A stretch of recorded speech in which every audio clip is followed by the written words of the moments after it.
I need to laugh, and when the sun is out, I've got something I can laugh about. I feel good in a special way. I'm in love and it's a sunny day. Good day, sunshine. Mr. Blue Sky, please tell us why you had to hide away for so long.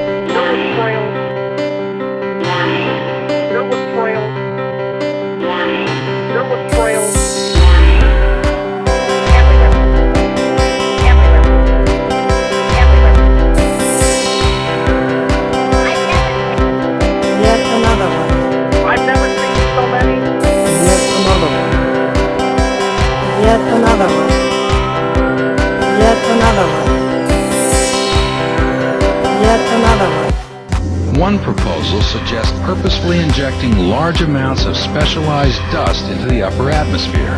These particles reflect sunlight back into space and block it from hitting the ground, causing a rapid cooling of the planet. And so people have long proposed since the mid-60s that you could artificially add dust to the stratosphere and cool the planet. Not that this would be a good solution for global warming, it would not. But it does show the way we're steadily developing the powers to manipulate the planet with comparative ease.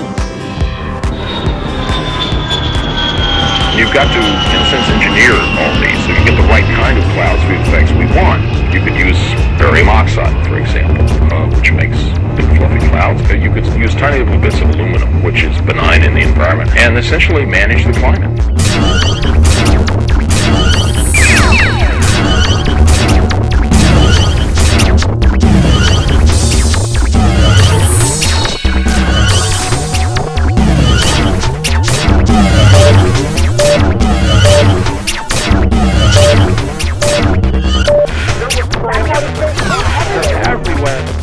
Doesn't make any sense. Chemtrails, as they're called, are alleged to be a result of a 1994 US plan to seed the atmosphere with reflective aluminium oxide in an attempt to reduce global warming. So, do we need to worry here in the Isle of Man? Type chemtrails into your web search engine, take a look at the huge number of sites on the internet, and see what you think.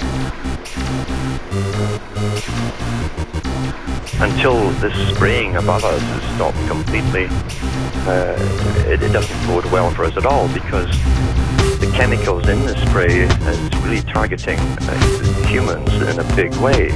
Never mind the bronchial infections, that's only one side effect of this. Until this spraying above us is stopped completely, it doesn't bode well for us at all. But I'm not.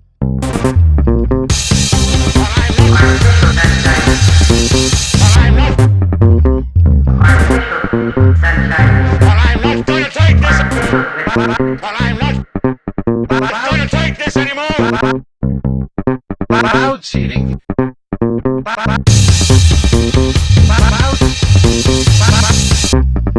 Cloud seeding. With some weather modification programs dating back 40 years, cloud seeding is the oldest and simplest weather modification technology. You see these trails in the sky in the morning when you wake up, and by late morning, early afternoon, the sky is totally overcast. These things last all day long.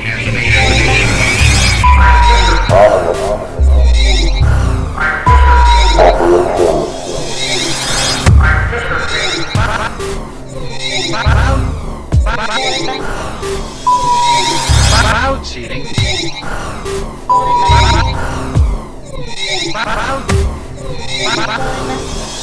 Cloud seeding. Artificial sunshine.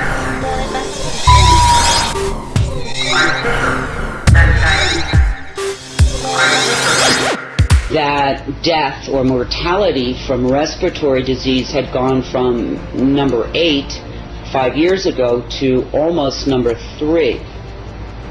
That's huge. That means that the third leading cause of death now in this country is breathing. And one has to wonder what could have happened in 5 years to have created that kind of crisis, is the only word I can think of. So this is something that anybody who breathes needs to be concerned, not only for themselves, but everyone they love. This isn't like a firing squad where everybody goes down and you get to watch it at one time. This is a cumulative poisoning that will demonstrate in different people in different manners depending on how strong their immune system was to begin with, what their genetics are, and many other factors.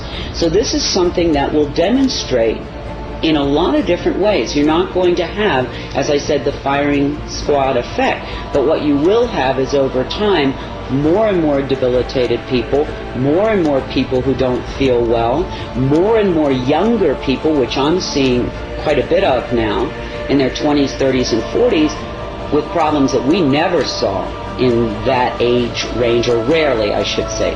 But the 24/7 heavy spraying, during that time, at the beginning, I saw mostly older, frail people and infants suffering. But now it's coming down the old chronological scale here. So we're dealing with people, teenagers, 20s, 30s, 40s, 50s, with a lot of debilitating problems. 5-6 years ago, 6 to 8% of the children were diagnosed as asthmatic. Today, as of now, it's 70%. It's devastating. These are children. You know, it's one of the most frequently asked questions for those who are conscious and aware of this aerosol operation is this intended to harm us? And I can't answer that. I don't know. But what I can say is, do they know that it's harming us? Unequivocally they do at this point in time.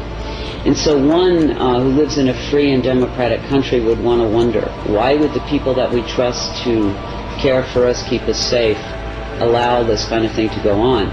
I personally have gone way deep inside and had many sleepless nights and can't come up with any plausible reason why you could, for any reason, harm so many people in such a dramatic way.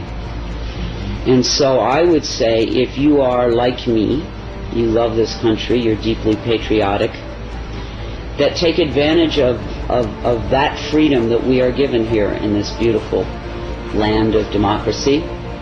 Make your voice heard, ask for an explanation, ask for a discussion, so that we can determine if this is something we want in our air supply.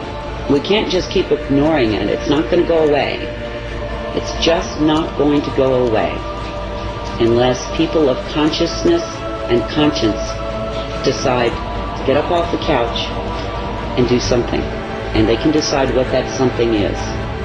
Because if they don't, as they watch the people around them and they look at their own health and they see the deterioration, they're going to have to wonder at some point, well, gosh, why didn't I do something when I could?